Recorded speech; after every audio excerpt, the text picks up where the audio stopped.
क्या कल तक हो जाएगा? पेज नंबर 346 निकाले वॉल्यूम 1।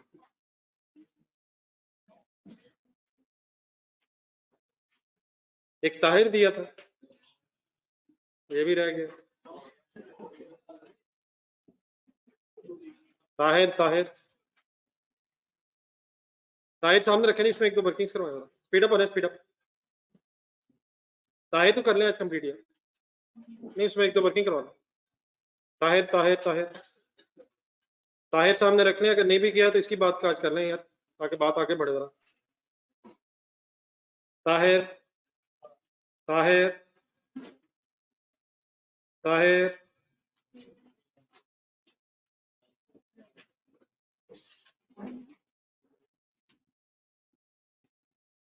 इसमें कुछ रिवर्स वर्किंग्स वगैरह हुई नहीं, जरा देख लीजिएगा साथ में, करवा दें जरा।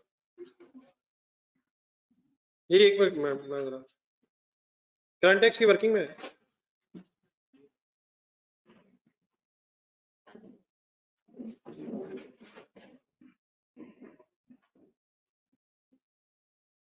असूल में ऐसे सिर्फ वही पॉइंट होना चाहिए जो समी ने पूछा, उसके अलावा ऐसे मेरा ख्याल इतना मेजर इश्यूज भी नहीं है।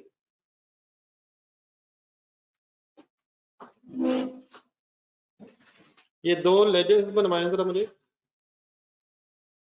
बल्कि चले पहले प्रोविजन बनवाए, प्रोविजन फॉर वारंटी। ये पॉइंट नंबर स्पीड अप हो जाएगा। क्वेश्चन सामने रखा है, क्वेश्चन के पॉइंट्स कौन से हैं जिसमें ये बहस है? पॉइंट नंबर 5 और नीचे पॉइंट नंबर 10।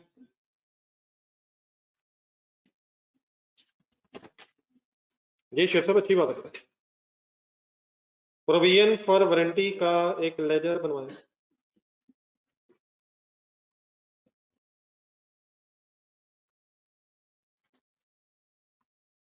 पॉइंट नंबर 10 पे नीचे है। सर इसमें ना एक डेफर्ड टैक्स लायबिलिटी की फिगर्स देनी है। डायरेक्टली ब्रॉट डाउन सारे नहीं है, ये पता चला ये क्या है? ये प्रॉपर्टी प्लांट इक्विपमेंट क्या है? इसके ऊपर डेफर्ड टैक्स लायबिलिटी है ट्रेडमार्क्स पे। अब ट्रेडमार्क डेफिनेटली इंटेंजिबल एसेट है, लेकिन उसकी इतनी जरूरत नहीं पड़ी कि आपको डिटेल पता हो, तो उस पे डेफर्ड टैक्स लायबिलिटी है। प्रोविजन फॉर वारंटी पे क्या है, वो कैसे पता चला? ये फिर नेट ऑफ हुआ हुआ, लायबिलिटी में से नेट ऑफ हुआ हुआ। तो ये डेफर्ड टैक्स लायबिलिटीज और एसेट बने हुए। यहाँ से हम लास्ट लाइन देख के रेट की बेस पे रिवर्स वर्किंग करके ब्रॉट डाउन निकाल सकते हैं। मसलन प्रोविजन फॉर वारंटी देखें 14.7, हिम्मत हिम्मत हिम्मत 14.7 डिवाइडेड बाय 30 इंटू 100, आंसर आएगा 49, ब्रॉट डाउन 49। तो एक तो शायद इसमें ये इशू था। दूसरा जो प्रॉपर्टी प्लांट इक्विपमेंट से रिलेटेड बहस है, वो मेरा ख्याल है कि आफ्टर ट्राइंगल कुछ ना कुछ शायद होगी हो, तो चलो उसको मैं बाद में बात कर लेता हूँ। जी प्रोविजन फॉर वारंटी का ब्लेजर पूरा करें, बल्कि इसमें मेरा ख्याल दुआ लिमिटेड ज्यादा बेहतर था, मेरे ज़हन में नहीं रहा। वो अगर रिवाइज हो जाता उसमें काफी कुछ आसान है। प्रॉपर्टी प्लांट इक्विपमेंट से रिलेटेड तो काफी बहस उसमें आगे थी कि अगर WDVs ना पता हो, टैक्स बेसिस ना पता हो, तो रिवर्स वर्किंग्स हुई थी वहाँ। चले पहले sorry provision for warranty final कर 49 आगे। डेफिनेटली जिन 2-3 लोगों ने किया मैं उनसे बात कर रहा हूँ। पॉइंट नंबर 5 पढ़े, यहाँ से वारंटी एक्सपेंस निकलना चाहिए, कैलकुलेट कीजिएगा। सेल दी हुई है उसने 2% ऑफ सेल्स, तो एक्सपेंस की एंट्री बोल रहे हैं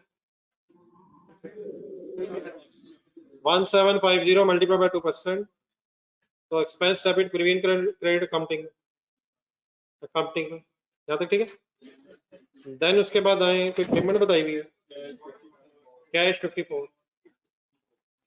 अब एक मसला था, जरा पॉइंट नंबर 5 पढ़े मेरे साथ। तो कहता है OL sell goods with underline करें 1 ईयर वारंटी। अब ये 1 ईयर वारंटी लिखी हुई है, तो बल्कि आगे थोड़ा सा पढ़ना पड़ेगा। Second line actual payments during the year जो हुई है 54 मिलियन है, उसमें से 38 मिलियन जो हैं वो प्रीवियस ईयर से रिलेटेड है। तो अब जरा एक सेकंड बोर्ड पे देखिएगा, 59 डाउन है, तो ये पिछले साल से लायबिलिटी आ रही है। पिछला साल बनेगा मेरा ख्याल है 2017, अब 18 भी एंड हो गया, तो पिछले साल की जो वारंटी है वो अब एक्सपायर होगी क्योंकि 1 साल की वारंटी थी।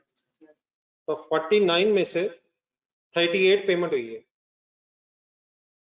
रिलेट करेंगे जरा।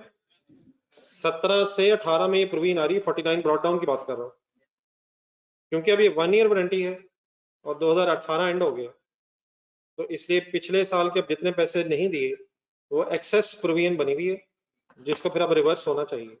हमारे अंदाजे के मुताबिक 49 पेमेंट होनी थी, हुई है 38, कितनी कम हुई है। अगर तो फॉर एग्जांपल अभी वारंटी एक्सपायर ना हुई होती तो भी ये पेएबल आगे चलता जाता, लेकिन क्योंकि 1 ईयर वारंटी है तो फर्दर इसका मतलब जो 11 है अब उसने पे नहीं होना। तो अगर प्रोविजन का एस्टीमेट ज्यादा हो गया तो फिर अब उसे चेंज इन एस्टीमेट के तौर पे फर्स्ट ईयर के एंड पे मींस करंट ईयर में पुराना रिवर्स कर दें। प्रोविजन बनाई होगी तो एंट्री क्या हुई है। बहरहाल हमें ये 11 पता कैसे चला, 49 प्रोविजन और 38 उसमें से पेमेंट है, बाकी जो है फिर इसका मतलब इसी साल का एक्सपेंस इसी साल पे हुआ है। तो जो 11 अब इसने प्रोविजन ने फिर रिवर्स होना, और क्यों हम रिवर्स कर रहे हैं, क्योंकि 1 साल की वारंटी है और पिछले साल वाला 1 साल फिर इस साल के एंड तक तो खत्म हो ही जाएगा। ठीक है, तो बीच में एक और एंट्री आपको नजर आई होगी, बस ये मेरा ख्याल मसला होना चाहिए।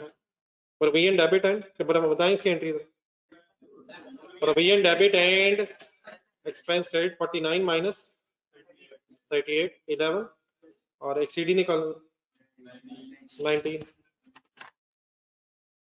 बाकी अब करंट टैक्स ध्यान में लाए,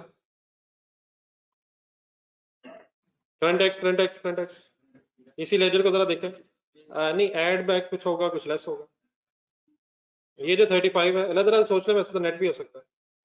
ये 35 क्या है, तो एक्सपेंस अलाउ नहीं होगा, पेमेंट अलाउ होगी, वो तो लिखा भी हुआ था क्वेश्चन।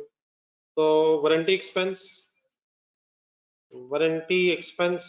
35 ऐड होगा, 54 लेस होना पेमेंट, लेकिन बीच में एक 11 भी आ गया।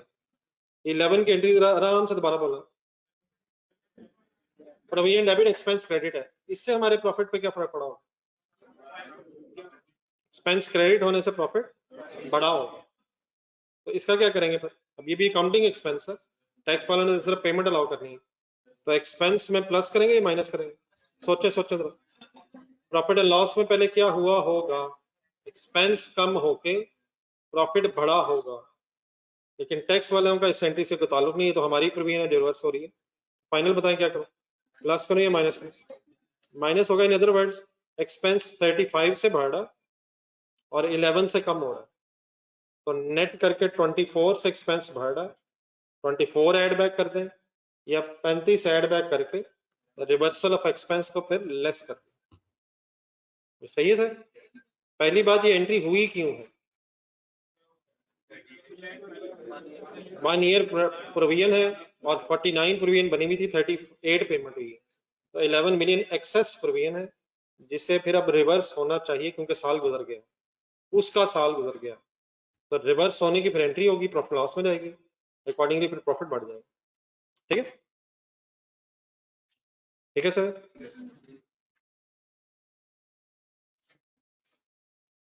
देन 19 जो रह गया, ये 19 क्या है, डेफर्ड टैक्स में लाया नहीं, अलाउंस नहीं है, प्रोविजन फॉर वारंटी है, नहीं अलाउंस नहीं है, वैसे ये लायबिलिटी है, ये लायबिलिटी है इसमें, तो लायबिलिटी है 19, इसकी टैक्स बेस क्या होगी, टैक्स बेस क्या होगी सर, वजह पेमेंट बेसिस पे अलाउड है, परमानेंट डिफरेंस तो नहीं है, तो 19 पे डेफर्ड टैक्स एसेट बन जाएगा, डिडक्टेबल टेम्परेरी डिफरेंस है, डेफर्ड टैक्स एसेट बन जाएगा। एक जरा ढूंढिएगा जरा कहीं, अनएंड से पहले एक मिनट जरा ट्रेडमार्क ढूंढे, कौन सा पॉइंट है, पॉइंट 4 पे आ पढ़े सेंटेंस जरा, oil carries it in trademark of 90 million, underline करें, इनडेफिनेट लाइफ की क्या होती है, इनडिटर्मिनेबल लाइफ है, तो अगर इनडिटर्मिनेबल लाइफ है तो क्या करेंगे, अकाउंटिंग में मोटाइज नहीं करेंगे। एक्वायर कब हुआ था, 1 जुलाई 15, पुरानी बात है। लेकिन टैक्स में 10 ईयर स्ट्रेट लाइन बेसिस पे इसने एक्सपेंस आउट होना था, ऐसे ही है। तो 90 मिलियन की कैरिंग अमाउंट, पहले करंट टैक्स करना, सॉरी 90 मिलियन पे हमने डेप्रिसिएशन अमोर्टाइजेशन तो चार्ज नहीं की होगी, लेकिन टैक्स वाले अलाउ करेंगे। कितनी फिगर बन जाएगी, 9 ही हो जाएगी, स्ट्रेट लाइन है। तो 9 मिलियन फिर हम लेस कर देंगे, ऐड क्या करेंगे, कुछ भी नहीं होगा, लेस क्या करेंगे, 9 लेस कर देंगे, ठीक है। डेफर्ड टैक्स में अगर डेफर्ड टैक्स के एंगल से कैरिंग अमाउंट क्या होगी, 90 एज इट इज ही होगी विदाउट डिडक्टिंग एनीथिंग। अकाउंटिंग में डेप्रिशिएट नहीं है, लेकिन टैक्स में टैक्स बेस क्या होगी। अब 3 साल गुजर गए, हमें अपनी कैरिंग अमाउंट निकालनी है। 15, 16, 17 और 18, 4 गुजर गए। अच्छा 1 जुलाई है, सॉरी 16, 17, 18, 3 साल गुजरे। तो 9 मिलियन इंटू 3, 27, 63 हो जाएगी शायद, ठीक है सर। ये डिफरेंस टेम्परेरी है, जब कभी बेचेंगे अगर हमने डेप्रिशिएट ना भी किया तो जब कभी बेचेंगे तो हमारी फिर कैरिंग अमाउंट 90 होगी, उसकी बेस पे गेन लॉस कैलकुलेट होगा, और हमारा गेन लॉस जो होगा वो फिर कम इसलिए होगा क्योंकि हमारी कैरिंग अमाउंट ज्यादा है, ठीक है। और टैक्स वालों का गेन लॉस अकॉर्डिंगली एडजस्ट हो जाएगा क्योंकि उन्होंने डेप्रिशिएट कर दिया। तो अगर ये अमाउंट डेप्रिशिएट नहीं भी हो रही तो अल्टीमेटली जब लाइफ एंड होगी तो डिस्पोजल पे तो फिर ये 90 अलाउ हो जाएगा। जी सर, और पॉइंट नंबर है, 1 मिनट पहले मेरी भी 2-3 बातें सुन ले, फिर अगर फिर आ गया पॉइंट आपको रिकंसिलिएशन बल्कि बनवाइएगा। पॉइंट नंबर 7 पढ़े, ये सभी करने कंपल्सरी अब सवाल है, तो वो चीजें जो हो गई हैं उनको सही फाइनल करना है जी। एक्सपेंसेस इंक्लूड होने, ये पढ़ ले जरा 1 minute. Accruals 26 allowed for the tax on payment basis. ये 26 का कंसंट्रेशन सवाल सुना 2-3 मेरा। ये 26 का करंट टैक्स में क्या करेंगे, वजह अभी अलाउ नहीं होनी है, क्रूड एक्सपेंसेस है। डेफर्ड टैक्स में कैरिंग अमाउंट 26 होगी और टैक्स बेस 0 होगी, डिडक्टेबल टेम्परेरी डिफरेंस है।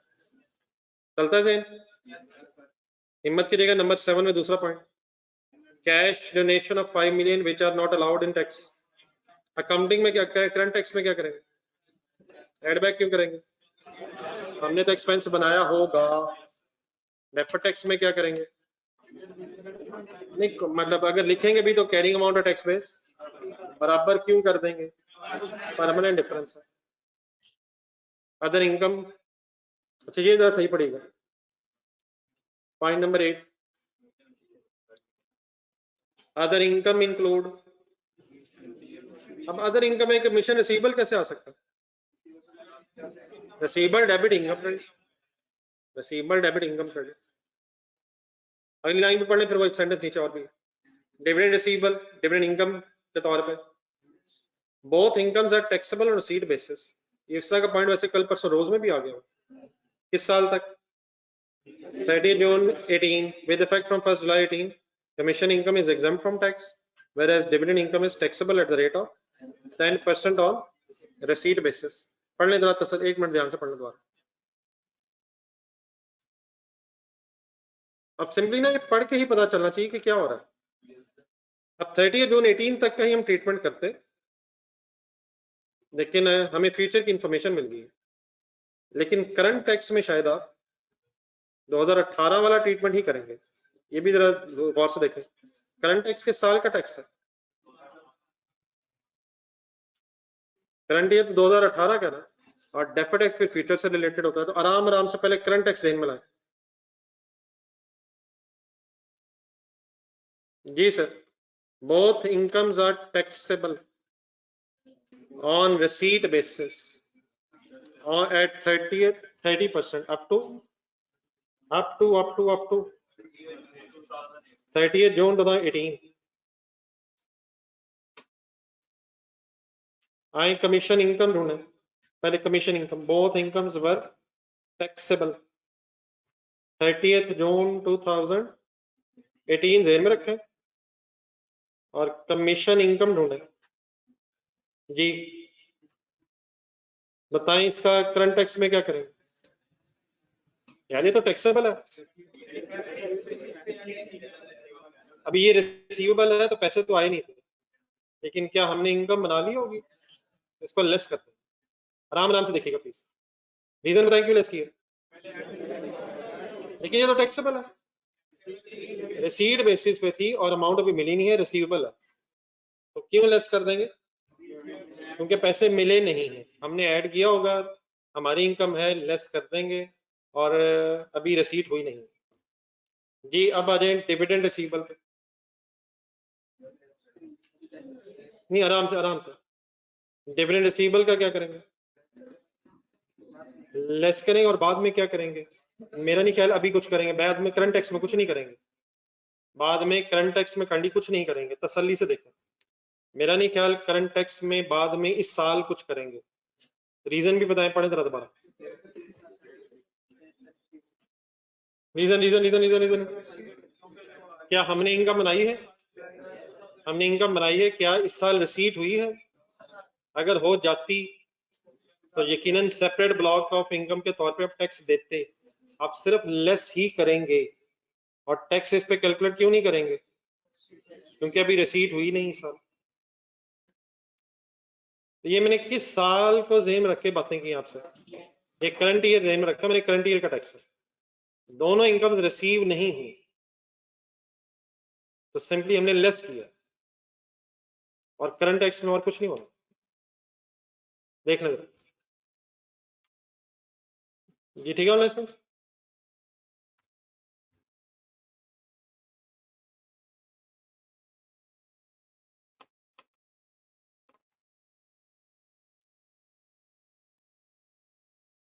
ये चलो अब इसी का जरा डेफर्ड टैक्स करवाएं। कमीशन रिसीवेबल 12, नहीं अब डेफर्ड टैक्स कैरिंग अमाउंट बताएं, होगी, नहीं आराम आराम से, आराम आराम, कमीशन रिसीवेबल कैरिंग अमाउंट होगी, वो क्यों रिकॉर्ड किया, रिसीवेबल टैक्स बेस 0 होगी, होनी चाहिए थी, होनी चाहिए थी, लेकिन अब फ्यूचर की क्योंकि वर्किंग है डेफर्ड टैक्स में, इसलिए अब एग्जम्प्ट हो गई है फ्यूचर में, इसलिए कैरिंग अमाउंट और टैक्स बेस को बराबर कर देंगे। अच्छा, आपने शायद नोट किया होगा, इसका आंसर में शायद लिखा भी ना हो, ये लिखा जा सकता है, मतलब बराबर करके लिखा जा सकता है, क्योंकि अल्टीमेट इम्पैक्ट नहीं है, तो शायद इग्नोर भी किया जा सकता है, लेकिन कमीशन रिसीवेबल की कैरिंग अमाउंट क्यों है, रिसीवेबल बनाया है, लेकिन एग्जम्प्ट हो जाने की वजह से आप इसकी टैक्स बेस बराबर करके डिफरेंस आने नहीं देंगे। Okay please, dividend receivable final करें, कैरिंग अमाउंट 35 होगी और टैक्स बेस 0 ही होगी, लेकिन इस डिफरेंस पे अलहदा 10% रेट लगाएंगे। ये बातें वैसे रोज लिमिटेड में आ गई कल।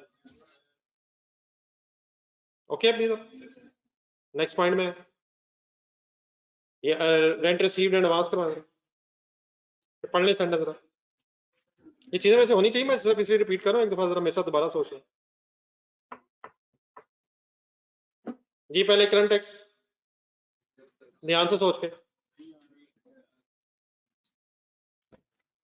रेंट रिसीव्ड इन एडवांस है, इनकम है, लायबिलिटी, हमारे प्रॉफिट में इनकम आ रही होगी, नहीं आ रही होगी, नहीं हमारी प्रॉफिट में नहीं आ रही होगी, ये लायबिलिटी बनाई गई, लेकिन क्या टैक्स पॉइंट ऑफ व्यू से आनी चाहिए, तो रिसीव तो हुई नहीं, वो पैसे वो कैसे, कहाँ लिखा रिसीव, रिसीव्ड लिखा हुआ है, रिसीव करके हमारी लायबिलिटी है और रिसीव करके उनकी इनकम है, तो हमने प्रॉफिट एंड लॉस में से नहीं लिखा होगा, लेकिन टैक्स पॉइंट ऑफ व्यू से इसे लिखना चाहिए, तो 16 ऐड कर देंगे, लेस क्या करेंगे,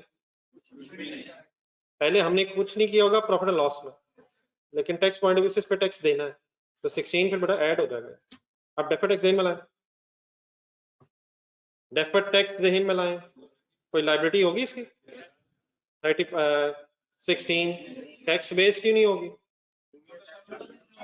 नहीं उन्होंने लायबिलिटी नहीं बनाई, हमने लायबिलिटी बनाई है, उन्होंने लायबिलिटी नहीं बनाई, उन्होंने जो भी बनाया उन्होंने लायबिलिटी नहीं बनाई, तो डिफरेंस आने दें, टेम्परेरी है, वो कैसे,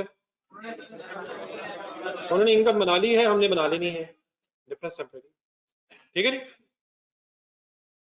एक रिस्ट्रक्चरिंग ढूंढेंगे, पॉइंट नंबर 6 ढूंढे। ये ठीक है, वर्ड थोड़े से हैं ऐसे जो अभी एक्सप्लेन हो जाएंगे, लेकिन पढ़ के कम से कम काउंटिंग तो समझ आनी चाहिए। 17.5 का हमने क्या किया? During the year expensed out payment of 17.5 million relating to restructuring. हमने एक्सपेंस बना लिया, टैक्स वालों ने क्या किया 5 सालों में? यार ये वाला तो होना चाहिए।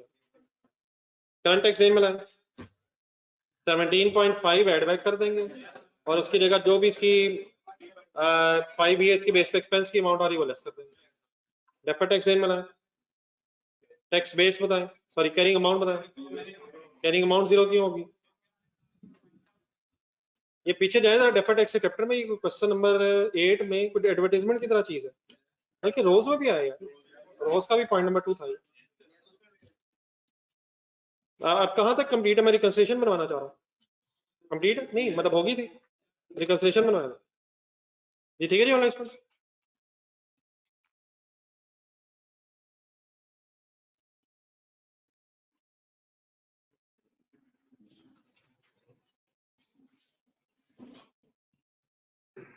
जी, रिकंसिलिएशन स्टार्ट करवाएं। मेजॉरिटी के लिए एक सरप्राइजिंग न्यूज है इस वक्त, क्वेश्चन डिस्कस करना।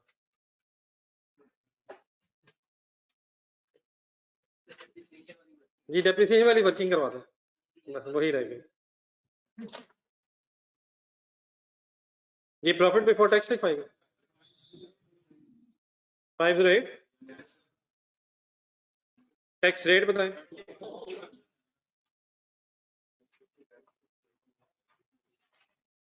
एक्सपेक्टेड टैक्स बताएं, स्पीड अप हो रहा है 152.4,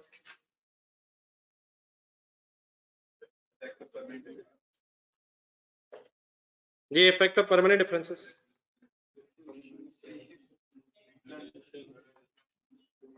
इफेक्ट ऑफ परमानेंट डिफरेंसेस। ये पहले तो सबसे ऑब्वियस परमानेंट डिफरेंसेस लिखवा दें। डोनेशन ठीक है, हाँ जी डोनेशन हो गया 5 into 30%, एक्सपेंस है एडबैक होगा, कमीशन इनकम नहीं, ऑब्वियस तो ये दो हैं। डोनेशन पहले ही परमानेंट थी, कमीशन भी परमानेंट हो गया है, लेकिन कमीशन इनकम है, इनकम ही है नहीं, 3.6 लेस होगा। डिविडेंड वाला पॉइंट मैंने ये आपको ट्राइंगल खास तौर पे इसी पॉइंट के लिए कहा था। असल 508 में असल में डिविडेंड इनकम भी है, लेकिन रेट 30% लग गया, तो करवाएंगे जरा। नहीं 30% लग गया है, तो इसका क्या करें?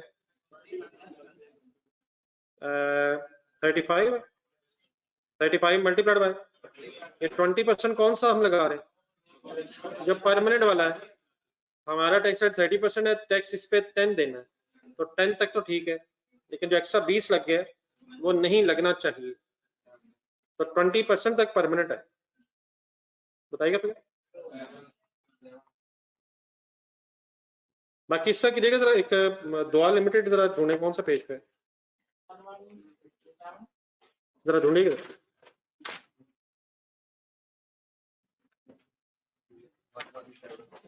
ये ट्राइंगल में भी और कुछ रिवर्स वर्किंग की थी हमने सोच के कि यार क्या होगी कॉस्ट, प्रॉपर्टी प्लांट इक्विपमेंट के एंगल से।